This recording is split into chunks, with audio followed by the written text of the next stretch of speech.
lights on the airways hum. Hear the tales of where they're from. Stories whispered, not in lies.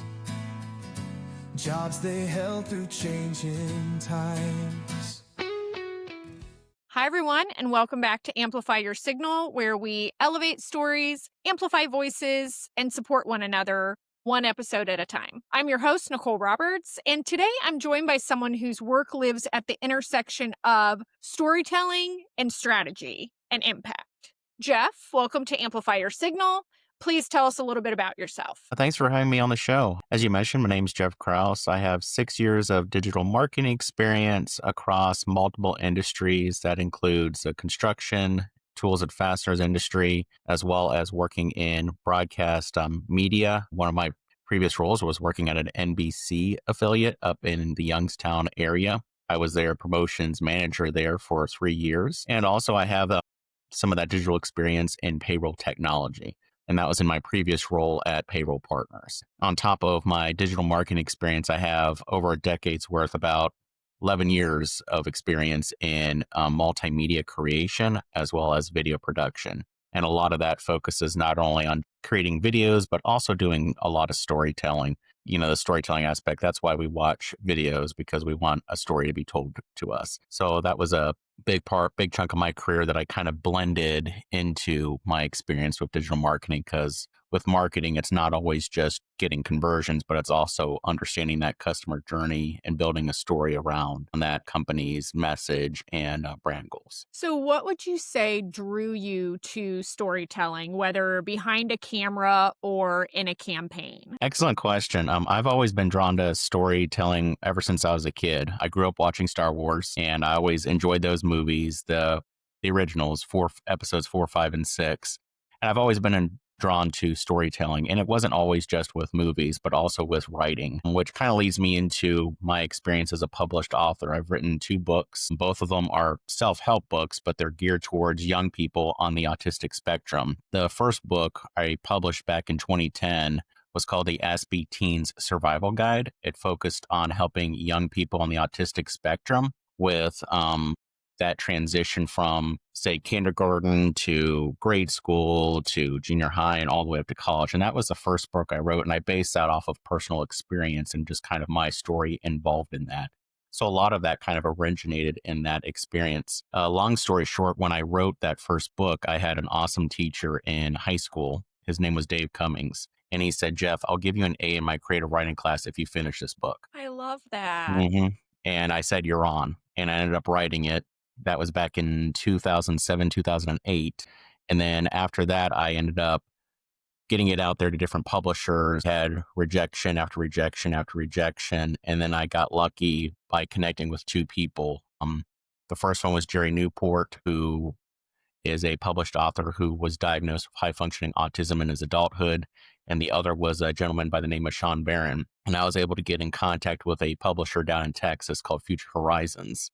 And down there, I was able to get my first book published, the Aspie Teen Survival Guide. So that one published in 2010, went on to win a literary award in 2011, Forward Book of the Year award. It was nominated for an Autism Society Award. I did not win in that category, but at least I got nominated. And then 5 years after that, I ended up writing the sequel, the Aspie Teens College Work and Travel Guide. And that one focuses on the next transition from high school into adulthood. So a big chunk of it is going over college, like how to prepare for college, since college is very different from, say,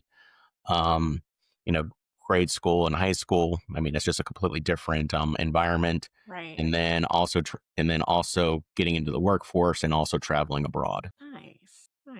And that one is already published, or that's the one you're in the process of? So both of them are published. That is correct. Yes. Awesome. That's so wonderful. What a wonderful way to give back and to help those that are going through a journey that you've been through. I think that's really wonderful. So we talked before, obviously, and one of the stories that really stood out to me was a promo that you created that led to a veteran receiving a life-changing gift. Can you Yeah. kind of walk us through that experience? That was back when I was working at the NBC affiliate up in Youngstown at 21 WFMJ. And in that role, I was the promotions manager. I was running promotions out of the newsroom. And a lot of the stories we were promoting either came down to investigative journalism stories as well as the human interest. And we had the human interest story. It was very unfortunate for this gentleman. He was a veteran who relied on a wheelchair to move around. He was able to walk, but he couldn't walk very far distances. And he ended up getting a hold of us saying, hey, someone stole my car right out of his driveway. He had his car parked in the driveway and they just broke into his car and just drove it off, and he had a scooter in it. And we ended up doing a story. We interviewed with him, and it was a very, powerful story. This man who's had a hard life, and Yeah. he just needed some help. And it felt really good putting that promo together that I did. It was an advertisement. It went out on social media, went out on the station's website, and it also went out on television. And what ended up happening is right before we ran the show at 6 o'clock for that segment, the VA reached out to us saying, hey, could you get us in contact with this gentleman? And the VA ended up donating a new scooter for this man. And it ended up being better than the one he had. It was refurbished and it was a lot better. And so we ended up changing this man's life, for the better. It sucks that he had this heinous crime happen to him, but then at the same time, we're doing this story and it kind of turned around because he got a new scooter. Yeah, that's wonderful. What awful people exist in this world that would break into, steal somebody's car, especially when you even realize there's a scooter back there? Come on. So I'm going to just believe that they have a lifetime of stepping on Legos for the rest of their existence. And I'm glad that he got that scooter at the end. Mm-hmm. So you have worked across newsrooms and e-commerce and, SaaS, software as a service industries with very different rhythms, goals, and audiences. What is the through line that connects your approach to marketing and storytelling across these different sectors? Excellent question. The biggest thing there is really connecting, understanding who the customer is. It comes down to who are we looking for as a customer in these fields. And for example, with my e-commerce, working at a tool and fastener distributor for the construction industry, that was Nail Gun Depot in Forest Park. And a lot of that was just really understanding who our customer is and what they were looking for. So it came down to understanding not only the technology involved with each of these tools and fasteners, but also would they be interested? So it came down to understanding certain keywords and phrases that appeal to that demographic. So for example, when you use a phrase like easy to use or having high torque, people were drawn into that. So understanding that. And it also went back to looking into some of the analytics too on putting together blogs and understanding what should be our next content going out there, because you can put as many keywords as you want, but you'll face the issue of just basically shouting in the wind, it's not going to go anywhere. So it's kind of building that strategy in content and also, a form of storytelling as well of trying to, as we say in marketing, get conversions. Sure. So that was a big part in that particular role, was understanding our audience and understanding keyword research and trying to driving more people to the website was the big thing, or the e-commerce sites. And then as for digital media, when I was working in news, the big thing in that industry is it's kind of been very somewhat volatile in that it fluctuates because numbers go up and down in that industry on viewership. I'll be candid. I've had people say, yeah, I can't watch the news anymore. It's too depressing. Yeah. There's a lot of people who Everyone have that says. mindset. I can agree. And that was, Watch it. yeah. And that was a challenge that I faced when I worked at FMJ. I walked in there thinking okay, how am I going to sell this so people would want to tune in? And the Yeah. big thing there was helping them get that growth. I believe we ended up getting when I was putting together the advertising for the stories that I was promoting, that helped really drive that engagement for people wanting to tune into the station Yeah. to just be able to watch, and that helped growing. And I remember the day when I had to leave because of family. I had to turn in my notice because I had to move back to Cincinnati for family. They were really sad that I had to go, and also were kind of in some ways really looking for, okay, who can do what Jeff did at the station, because it was a very challenging role. It was very cross-functional. It involved a lot of communicating with journalists in the field, understanding what their story was, what direction they were going, because it's a very go, go, go, deadline driven. Journalists had, for the shows I was promoting had till 5 or 6 p.m. And then for me, I had a much shorter deadline. I had to get ads out by 4:30. So, and I would walk in at 1 p.m. and I had to get at least 3 out by 4:30. So Wow. I was constantly just a lot of communication. I learned to text with people. It was just easier to text because I didn't want to be the guy who makes a phone call right when they're in the middle of an interview. Yeah, absolutely. Yes. So there was a lot of that involved. I also had to work a lot with the technical team, or as we called a master control, where we had to confirm like, okay, when are we running these ads? Like what time? And if something's falling behind, if we can fill an ad with something else. Yeah. And then also getting it, QC'd and going and having someone spot check me, whether it was, the assistant news director or the managing editor. So it was a very cross functional role, just having to work with well over a dozen people a day, and also managing social media as well. And when people reach out to us for stories, responding to that, you have to be very energetic in that field and very, go, go, go. And I really brought that mindset in working in that particular industry. Nice. And then with payroll, it was kind of, in some ways, a complete different in that there are deadlines, but there are different types of deadlines, because in news, it was 24/7 go to go because it's a 24/7 business. But in payroll, in that industry, when I was doing marketing, I learned very quickly that the people who do customer service and implementation, a lot of businesses people, they have to have the money in the bag by Wednesday so it can be processed through the bank so it can be Yes. ready by Friday. Yeah. So Wednesday ended up being the craziest day. So when I was putting together marketing initiatives and plans, I try to get everything, if possible, organized Monday or Tuesday so I didn't bother them on Wednesday. No, that's so smart. Same thing with anybody you're dealing with finance, right? Like, don't bother anybody when they're trying to close the books if they work in finance, right? Like, Yeah. one, they're going to know that you're not paying attention to what's actually important and what's going on in their world. But also, you're probably not going to get a very good quality answer because they're hyper focused on doing what they really need to do. So don't bother payroll people on payroll Monday or Tuesday. They have to get it done by Wednesday. Mhm. Don't bother finance people when they're trying to close the books. So you bring a dual background in the video production and the digital strategy, which I think is a rare and a powerful combo. How has that blend shaped the way that you communicate value, whether to customers or to your employers? Well, the big thing about there is we're in a very digital driven age where everyone wants something that's visual. Yeah. Everything wants something that's graphic. That's the big thing right there. And then understanding, okay, we can make a video, but what do we want to say in that video? What kind of information we want to convey? And one of the things that I worked on when I was at Payroll Partners was putting together educational content that went out on the newsletter as well as on our social media pages to not only educate our current customers, but also potential prospects, because payroll can be a very complicated industry. And it gets even more complicated when you put taxes into it because each Yes. state is very unique when it comes to taxes. Yes. I mean, I'll give you an example. When I lived up in the Youngstown area, I had a township tax where I lived in Boardman Township, but then there was also the Youngstown tax because even though I lived in Boardman Township, I was still technically part of the city of Youngstown. Yes. So there was a lot of different like nuances like that. So it's just like a whole different animal in that particular regard. I mean, there was just a lot of just going back to my point earlier is organizing why we want to have this. Like, do we just want to wow people and just build brand awareness?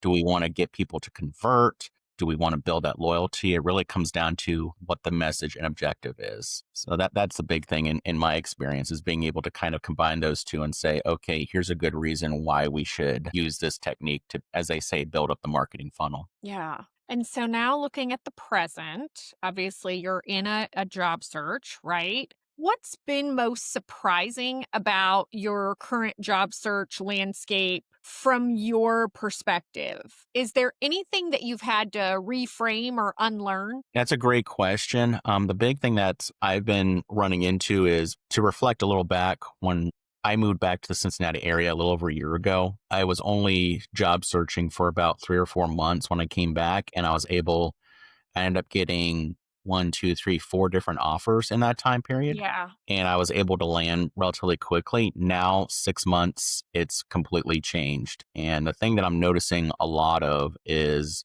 part of it is definitely economy, where people are just kind of hesitant with hiring, because I've been able to fortunately land interviews since my transition back in April of 2025. I've had 36 interviews with over 20 companies where I made it to the third round on several of them.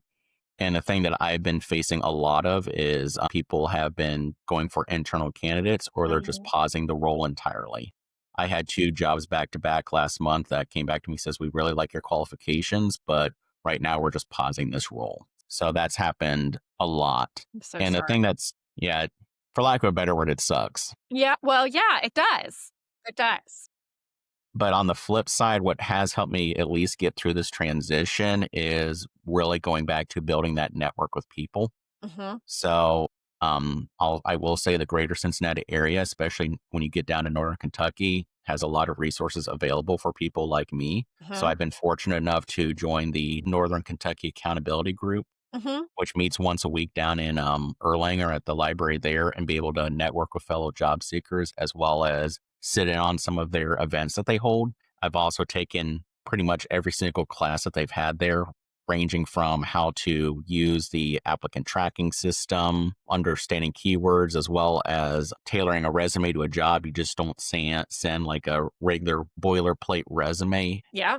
and send it. Like you just don't do that. It's going to get discarded. So it really comes down to like really tailoring your resume and understanding the needs of what the employer is looking for. And I'm also noticing a lot more lately is they're not only just looking for a fit with the qualifications, but they're also looking for what they call a culture fit, where Mhm. you have their mindset. I've had several jobs where they give you the kind of like those personality assessments. And the thing when I always fill out those is I try not to put it in the middle. It's either all the way one way or all the way the other because it's kind of a bit of a cop out to just say, oh, I'm neutral, neutral, neutral. In some cases, you might be neutral on Yeah. something, right? You might be like, "Oh, I'm not really emotionally attached to either side of that," right? Hmm. So, I mean, you always want to be yourself Hmm. because they're looking to hire the actual you and not the you that you think they're looking for. But Hmm. I do understand well, this is a no or this is a yes, or Hmm. I either feel strong. Like I'm with you. I either do the very strongly one way, very strongly the other, or no opinion. I don't do I'm kind of lukewarm a little bit to this way. I don't Hmm. do that either because Yeah. it's like you either feel about it or you don't. So, yeah. And there are some areas Yeah. that are gray areas too, where it's like I can't say yay or nay. It's like I'm in the middle, but I always try to limit those to not a whole lot. It's Yeah. always, it's either A or B. I don't go C. Right. At what stage in the process are they introducing these culture assessments or these personality assessments? Is it early application or are you like in interviews and they're just trying to learn more about you and how you'd fit with the team? It varies. I had one job I applied this week. They had like the assessment like right out of the gate. Oh, Like, that's kind of one. And then there's others where it's like, hey, we like this first round, by the way, fill out this assessment for us. So this assessment. it varies. Yeah. So I do know that some employers, because they are getting the fake applicants and the bot applicants. And so one strategy that they're doing is they're adding additional steps into that application process. And so, like, think about it, like a bot couldn't complete that. You know what I mean? So they're seeing who actual candidates are. I was talking to a software company yesterday called Wedge, and they are a asynchronous video interviewing platform, Hmm. and they said that their clients are putting the asynchronous video interview in the front half of the process because a bot can't fill out an asynchronous interview. And I Hmm. thought that is one way to weed out who's actually interested in the job and who had a bot apply for them. Hmm. Yeah. So you have followed the latest job search advice, right? Like you've tailored your resumes, it's resulted in multiple interviews. What would you say is working for you right now? And what are some things that you're kind of still experimenting with? The thing that really has been helping me, and this goes back to my previous job at Payroll Partners, was building a database.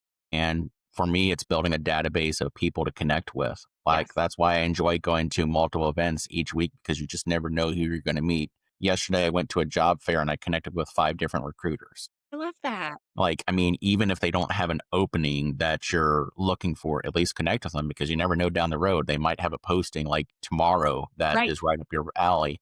In Yeah. fact, that actually happened to me earlier this week. I had reached out to a recruiter up in the Dayton area, and he and I were just basically texting on LinkedIn back and forth, back and forth. Love that. And that's when I went back to the job board. I was like, you know what? I'm just going to check to see what jobs they have. And then Yeah. sure enough, they had a position that was right up my alley. I applied for it and I reached out to my contact just to say, hey, just so you know, I applied for this position. I think it'll be a really good fit. And he's like, thanks for letting me know. And I'll let the HR team know. I mean, that's kind of a really big thing. But the hurdle that I'm still running into, and a lot of it is just because I would say I'm a type A personality, is the Same. waiting game. Yes. That's the hardest thing for me. And that goes back to when I worked in the newsroom. That even goes back to when I, to an extent, worked at Nail Gun Depot. Like there's just kind of this drive of just wanting to get things done right now and move things along. Like I just have that mindset. And I always am the kind of person who likes setting goals. Like each day it's like, okay, I'm going to do A, B, C, and D, and I'm going to get A, B, C, and D. And if I have energy, I'll do E, F, G. Like that's just Right. my mindset. So one thing I want to share with you is if you know somebody who is, and this is for you and all of our listeners, obviously, if you know somebody at the company where there's a job that you're interested in, reach out to the person first and tell them that you're interested because they may have an internal referral program or Mhm. process. And if you reach out to them and then they refer you, then you've already got that relationship and that connection. And oftentimes you will see that there's a whole different application process if you're an internal referral. Mhm. And if you apply, a lot of times they can't then get that internal referral credit after you've already applied. So Gotcha. No, that's that does my make sense. my tip for the week. No, it does make sense. What would you say that you have learned about yourself and the process along the way? Well, I would say learning about myself is, for me, I have to keep busy. Yeah. Like, I'll be candid. After I was laid off back in April, Huh. the very next day, I was already putting out applications. Like, you have to play the game. You have to just keep chugging along. I met with some really good career coaches who even said you just can't wallow. You can't say, why me? Oh, why this? Like, it doesn't do any good. Like, Mhm. it doesn't. I mean, Right. it's kind of a form of like imposter syndrome in some Sure. ways. And even worse, it just does bad to your mental health. And you can't go down that route. You can't. You have to keep persevering. And I'm at least fortunate where I'm with family, so I'm able to have them as kind of to support me. Right. And that's a big thing right there. And you just really just have to keep persevering and moving on. Yeah. That's the big thing. I mean, you just can't lose hope. Absolutely. Yeah. It is very easy to get in that kind of pit of despair, right? And especially if you get a rejection or if you have your heart set on something and then it doesn't seem like in the case of, hey, we're going to pause the job. Well, you were really excited about that, obviously, if you got Mhm. that far in the process. But the most important thing to remember is this is today's reality. This isn't going to last forever. That wasn't the last job you're ever going to have. Mhm. And so just making the most of every day and like you said, like putting yourself out there and going to the networking events and doing Mhm. those things because there's one thing about kind of grieving the loss of the other job and sitting with that Mhm. in a minute and processing, right? I mean, that's all healthy, but you can't live there. Like you have to keep Mhm. moving forward and I think that you have, I will say, been more fortunate than most in that you've had so many opportunities to interview because Mhm. that at least makes it feel like you've got momentum going. Mhm. I've talked to people who said, I've been laid off for 10, 11, 12, 14, 18 months and I've applied to 300 plus jobs and Right. I've got nothing. And so, I do want to at least give you the reassurance that Mhm. you're on the right track with what you're doing to the point that you're getting the interviews. And then Mhm. it's just a matter of, I truly believe the right opportunity is going to come along for you and that you're going to be glad that those other no's made room for this best yes. Mhm. As we wrap up, I would love for you to speak directly to future employers, collaborators, or really anyone listening. Mhm. What do you want them to understand about you, not just as a candidate, but as a teammate and as a storyteller? Well, the thing that makes me unique is I'm a very versatile individual who's worked in a variety of industries. And I'm the kind of person who can really add to a culture as well as add to a company. I'm always seeking continuous improvement. So in my downtime, I take classes. So if there's something that needs to be learned that we want to explore, I can be that person who can utilize that. In fact, when I worked at the TV's station, I was one of the very few people who was actually using AI to help with video transcription. So, because when you get interviews that are very, very long, Yes. you don't have the time to like write down every single word, and that just is too time consuming. So, I was a person who was able to, in some ways, kind of pioneer that for the station. It's like, okay, here's your interview. All right, I'll put a time code in so you know like what you want, and then here's the transcription. Like I'm that kind of person who, as I say, think outside the box. Yeah. The other thing too about me is I really am a storyteller at heart who really is always just brimming with creative energy and is just ready to try new things to help a company and make them grow, kind of like you help me, I help you, that sort of thing. That's the big thing right there. And on top of that, I've had this conversation with my dad. If there was a phrase that would describe me, it would be a creative empath, where I Mm. am not only creative, but I'm also very empathic to other people's needs and feelings. And so that goes back to me wanting to learn new things, me wanting to be able to help out other people and seek that continuous improvement. When you're looking at your future organization, what kind of team, culture, or mission are you most energized to be part of next? The big thing for me is one that really values the team player. That's the big thing right there. And also collaboration. That's a big thing for me. Like for over 11 years in multimedia and video production, everything is collaboration. Uh, And even digital marketing is collaboration. That's a big thing for me is being team oriented, collaborating, and also just having fun in the work you do. I mean, full time, you work with the same group of people 40 plus hours a week. You have to right. have some fun. It can't Absolutely. just be you put in your hours and you leave. And I've been there in some jobs. And for me, that doesn't help me thrive. I have to not only just enjoy the people, but also work and just have that element of fun and excitement and just being, part of the team. Yeah. Yeah, definitely. I have never understood the mindset of it's a job. I mean, I go and it pays my bills. Like, I'm not wired that way either. I mean, I want to enjoy working with the people that I work with. I want to feel like I'm making an impact. I want to feel like Hmm. I'm moving the business forward and in what's going on. And I can't just put my head down and do work. Like, I'm not wired that way. So I totally understand that. Jeff, thank you so much for sharing your story with us today. If you're listening and you think Jeff would be a great fit for your organization or network, I encourage you to reach out and connect. Jeff, where can people find you? I'm available on LinkedIn as Jeffrey JD Kraus, Kraus. But yeah, LinkedIn is a good way of catching me on there. We will link to your LinkedIn profile in the show notes so everybody will be able to find you. Gotcha. And to our listeners, thank you for being part of this community. Don't forget to like and share and follow Amplify Your Signal with Nicole Roberts wherever you get your podcasts. I had to add the with Nicole Roberts because apparently there's another Amplify Your Signal, so please don't be confused. And thank you very much for taking the time with us today, and join us next time as we amplify voices, elevate stories, and support one another one episode at a time. Pages blank, but hearts alive. Through their journeys, they still strive. Tales of passion, grit, and grace. Every journey